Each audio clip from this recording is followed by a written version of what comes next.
Hi, I'm Alana Heim of Prosperity Alignment. And today in this video, I really want to come to the theme around forgiveness and even holding and having compassion for others. So this video may be a little longer than usual, and we'll see how it unfolds. But ultimately, I want you to recognize within yourself that you have the ability to forgive, that you can hold on to hope and love, and recognizing that we are all one. There are no bad experiences. There are no evil ways. There's just flow. There's ups, there's downs. My family and I have had a really big up and down of flows that are of the proportion you never hope happen to you, right? It's been over a year that we've been dealing with finding out that my daughter had been sexually abused by my adopted brother when she was about 5 years old. So Taylor is now 11. And there was something just that I couldn't quite understand what was eating at her. All I knew is that she kept having these cavities coming in her teeth. So, roughly when she was 5, when the incident happened, in the place where the sexual abuse had happened, she had all kinds of teeth that needed to be pulled. So, a year ago, this was coming up again. And I didn't know what it was, and I had done everything alternatively that I could to help her. And more, I realized the projector that I am, this wasn't my healing journey. I'm here to help heal my daughter, but only when she's ready. And I just knew intuitively that there was something going on, and I didn't know what it was. So last year, there was a full moon in Libra in September 24th, I remember. And I said, we're going to go outside and we are going to meditate and just really allow for the healing to come through. And it was in that moment that my daughter finally shared what had happened to her 5 years previously. 5 years earlier, she had held on to the secret, and it was so hard for her to share. And it destroyed me, right? My daughter had been with her grandparents her whole life, really, and that my adopted brother could do this while they were home and literally call in this little girl and have her come into his room and to commit this act where he had her put her mouth on his penis and then tell her that don't tell anybody, this never happened. And she held on to that. And we always encouraged that there are no secrets in this family, yet for whatever reason she held on to that secret. I can speak about this because I've done a lot of my own inner work, my own healing. I've done lots of EFT on myself and with others. And every experience I go through wanting to understand why, where's the karma in this, where's the lesson, where's the blessing. The blessing is we were not speaking to my dad and my stepmother at the time when I found this information out. It allowed for me to sit with being able to know what I wanted to do, right? There is no, oh, this is family, we can't turn him in. But that's what happens in families, right? We don't want to acknowledge the incident, let alone have it go to the justice system. So it took me a couple weeks of sitting with my emotional wave, because I have the 3740 tribal wave, sitting with my emotions and knowing I have to go to the police. This is something I stand for, which is stopping this behavior. We have lots of movements where more and more we're hearing about sexual abuse and what is no longer okay, what was never okay. But the more we can speak up and talk about it, the more we can shift and really realize that this cannot happen anymore. So I filed the police report, and we were immediately given, in our community, there's a children's advocacy group, and we're immediately given the resources to help Taylor with short-term counseling, to have her speak to one of their counselors to be able to take her her statement, to then have a detective assigned to it. And the thing is, this happened so long ago. Most of us would say nothing's going to come of this. But my adopted brother, Austin, was arrested, and he did admit it. He did serve, I guess it ended up being 2 days in jail. So we knew that it was moving forward. We spoke with the district attorney multiple times to find out where things were moving forward, when things would be. So in July of this year, we had a hearing date. It was a private hearing for sentencing. And I didn't go. My husband, Mike, didn't go. We just thought, oh, this is going to happen. None of us are going to go. My ex-husband and Taylor went, and they were the only sole representatives. It ended up that the judge was going to give up to 8 years, and then something was said, and we were under the impression that the judge was then sitting around 6 months prison time and couldn't make the decision, and there was a continuance placed. We didn't know any of the details. We were just simply given a letter, had no idea. But it was my sister-in-law who said very clearly, we are going to all show up at that continuance sentencing hearing, and we are going to go to show our support of Taylor. So we had that hearing on Monday of this week. And there were, I think, 9 of us that came, that were there with Taylor, and we got to speak as well. And I spoke, my husband spoke, my ex-husband spoke, my sister-in-law spoke, my brother spoke. And I have to tell you, there wasn't fear for me to see any of them. There wasn't animosity towards any of my brother, my adopted brother, my parents on the other side. I just had compassion. Compassion knowing that here is a young man's life who he needs a consequence for what he did, and what he did is not okay. But there's also a precedent that has to be set with the judge coming to some sort of a term or a sentencing that is fair to ensure this doesn't happen again. And I would say the bar ended up being set fairly low. But to sit and be in such a neutral space where I wasn't attached to the outcome, I knew I had put it to the universe and the judge and the system and everything to just let it be whatever it needed to be. And I have forgiven Austin. I've forgiven my parents for how they react and how they see or don't see things. But I could see the split, right? This is the fear that we have in our families being ripped apart by a situation. To know that an uncle did this to his niece, and we want to believe it didn't happen. We almost want to ignore it. So families do that. And then families fall apart or ripped apart, never to come back together because they're so angry at how dare you commit that crime against my child. And what still baffles me to this day is how my dad and stepmother can clearly forgive my pedophile brother,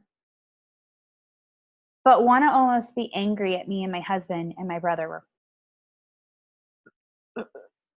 and not wanting to communicate with us and just be so mad to the point that after the hearing, my father literally blew a kiss to Taylor and then proceeded to cuss at us, right?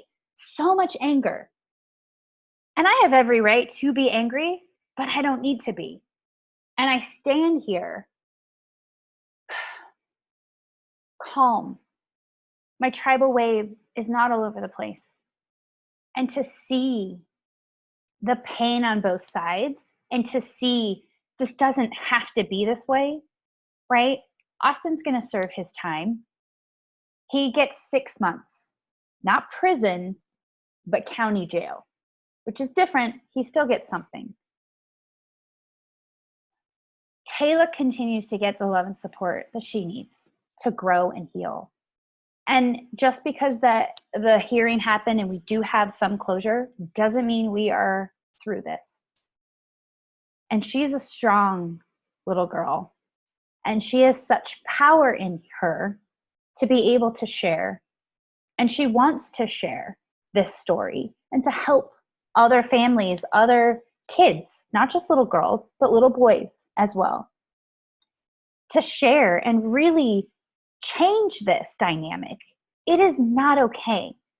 And my wish is that Austin learns from this, that he does not commit other acts going forward.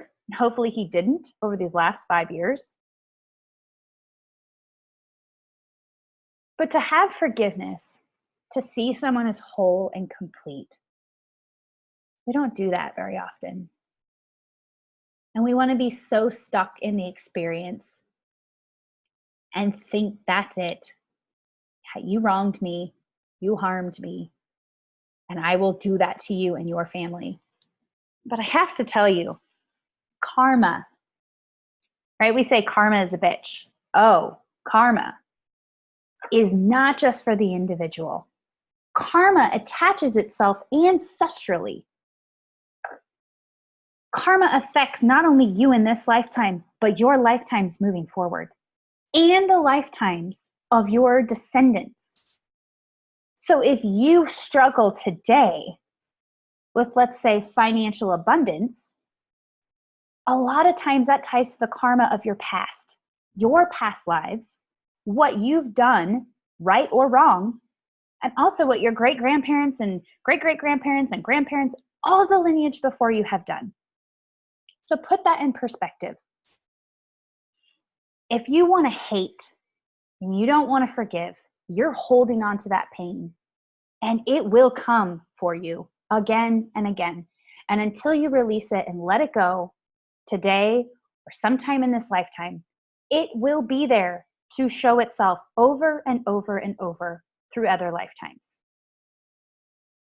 That may seem scary, but if you don't want to play with that and play in that game, then let's just stop today and start to realize we can have compassion for what people know or don't know. The fact that we can forgive and send love and be in that higher vibration. Because every time we dip down into the hate, to the anger, to the rage, to the vengeance, to the fear, we're sending that energy out, and it's affecting the whole of humanity and Mother Earth. And if we are to ascend and evolve, we have to be in this higher vibration. We have to forgive each other, and we have to forgive ourselves first. So let's bring in Ho'oponopono, and let's just talk to ourself, right? I am sorry. Please forgive me. I love you. Thank you. Every word, thought, action you may have is either creating good karma or bad karma. And you get to decide, right? Ooh, I don't want to actually create bad karma, but maybe you already had the bad thought. Just use the Ho'oponopono. You are asking for forgiveness, and you're also apologizing, but you're also sending love and gratitude, all in those 4 short, simple statements. And it's the easiest and quickest way to, let's just say, repay the karma, to shift it to be good karma, to send love and compassion and forgiveness. I saw a lot in that courtroom, and I was very strong for what I've been through, because that's the choice I make. And you may say, oh, well, good for you, and you've grown, and I'm not there. I wasn't there a year ago either. And it's taken this roller coaster ride of my emotional tribal energy to really flush out what I'm not okay with. And I don't care that I'm tribal. Sexual abuse in family, not okay. Sexual abuse in any place on this planet, not okay. And I'm fortunate to not have ever lived through that. But my daughter did. Something that I thought I was going to protect her from, and therefore only placed her in care of family. And it still happened because the experience was meant to happen clearly to show all the work that we need to do. That I have a family that's divided, that never wants to come back together and hates each other, right? And I got to sit and observe and see that hatred and feel it and hear it. And I don't want any part of it. And I don't want you to have any part of it because you are whole and complete. And if you don't see yourself that way, how is anybody else going to see you that way? You have to begin with the choice to forgive yourself, to have compassion for yourself, to love yourself. And then you can do the same for others. That's why it's so hard. A lot of times we don't see that beauty within ourselves. I see that in people and I see their potential. And I love to help bring you back into seeing all of that for yourself. Because the more that you're aligned with who you are and loving, forgiving yourself for anything and everything, that's how you evolve. And your energy then radiates out into the universe to all of humanity. We all get to shift together. We get to stand together and say no more. No more that this happens in families. No more that we look at it as this terrible event that had all this evil and some of that religious crap that comes in like, oh, devil must have been involved. No, it happened potentially as this karmic event to really unleash and show that it wasn't just the event that was here to transform and shift things. It was even being in that courtroom on Monday for us to see each other in such anger and so disconnected when you're supposed to love each other. I'm not saying that you're going to come together and love each other and hug and be so grateful that, oh, I'm so glad you committed this terrible act. No. But even for you to just begin in your heart to just see that person as lost, unsure of themselves, out of alignment, feeling alone, not seen, not heard, that they carried such pain that they thought, I'm going to go do this thing and maybe I'll get what I need because I feel so out of place. I don't belong. All these things that we all go through. We don't mean to. We just want to belong. We want to be loved. I want you to know, even when you've done something really shitty, you are still loved. As long as you love yourself, source runs through you. You are loved. You are deeply supported. You are abundance. You have such amazing qualities. And I'm speaking to you, but I want you to know I'm speaking that to even my brother Austin, right? All the things he's not going to be able to see for himself because he now has this label, that doesn't define him. So the experiences you have do not define you, but they are experiences that help you to realign with you and to recreate you so that you can be your highest and best self. And it's always when we dip down low that we can only go back up. And if we learn what's not okay and we had to go through that and experiment or play with it, but you come out the other side stronger than ever, that's Kayla. She's stronger than ever.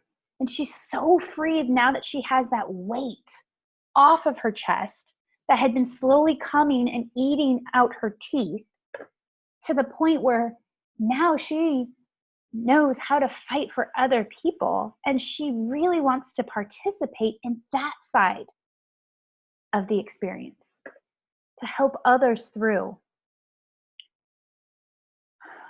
So forgiveness, compassion, it's an inside job. And it starts in you so that you can just let it have that effect, the toroidal effect coming up and out of you, and you're attracting more and more, and you're helping spread that higher vibrational energy, and you're teaching others that it is possible to forgive, to have compassion, and to love through the good and the not so good, right? To learn so you can see the blessings. I'm so grateful for you. If you need support, please, you're invited to connect with me. If you've gone through something like this, my heart is with you. I know it's not easy. And even if you haven't let the secret out and you don't know where to go for that, you're not alone. There are people who want to be there with you and to help you. And there are advocates out there, and there are so many people who have done this, and it's helped make them stronger so that you can be stronger. Mwah. Big love to you. Thank you for being here.